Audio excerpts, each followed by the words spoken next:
السلام علیکم ورحمۃ اللہ وبرکاتہ۔ آپ پہلے یہ ویڈیو سنیں پھر ہم بات کریں گے۔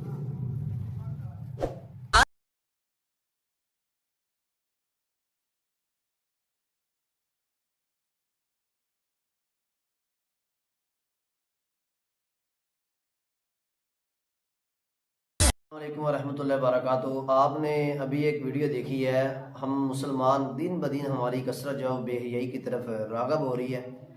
پہلے ایک بچہ ہوتا ہے، پھر اس کی ماں ہوتی ہے، پھر اس کی بہنیں ہوتی ہیں، خاندانوں کے خاندان ناچ گانا بے حیائی اور ان چیزوں کی طرف، صرف کس کے لیے؟ دنیا کے مال کے لیے، دنیا کی زیب و زینت کے لیے۔ آپ نے ابھی ایک ویڈیو دیکھی، اس میں ایک لڑکا ہے، پہلے وہ خود ڈانس کرتا تھا، اب غالباً اس کا باپ ہے، ساتھ اس کی ماں ہے، ساتھ اس کی بہن ہے۔ تو نبی مکرم صلی اللہ علیہ وآلہ وسلم نے فرمایا الحیاء من الایمان، یا جو حیا ہے وہ ایمان کا حصہ ہے، الایمان فی الجنہ، تو ایمان انسان کو جو جنت میں لے کے جائے گا۔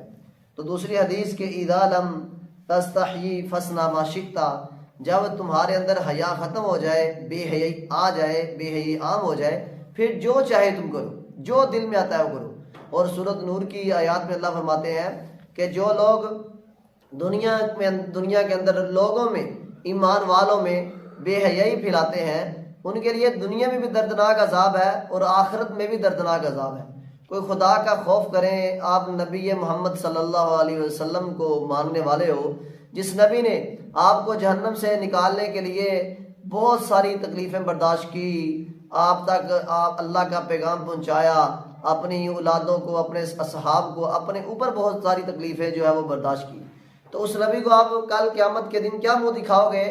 جو تم اغیار کا لبادہ، اغیار کا جو مذہب ہے، اغیار کی جو حرکات و سکنات ہے، ان کو اوڑھ کر تم جو معاشرے میں ایک تباہی پھیلا رہے ہو، معاشرے میں ایک ناسور پیدا کر رہے ہو، تو ان ماں باپ کو بھی شرم اور حیا کرنی چاہیے۔ عورت کا مطلب پردہ ہے، اللہ نے عورت کو پیدا کیا ہے گھر میں رہنے کے لیے، دیکھ بھال کرنے کے لیے، اپنی عزت کی حفاظت کرنے کے لیے۔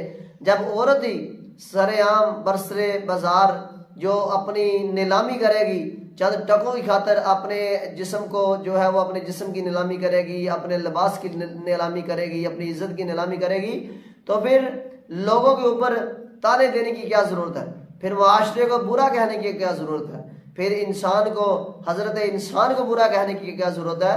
عورت جو ہے خود موقع دیتی ہے گناہ کرنے کے لیے، عورت خود موقع دیتی ہے اسے زنا کی طرح راغب کرنے کے لیے۔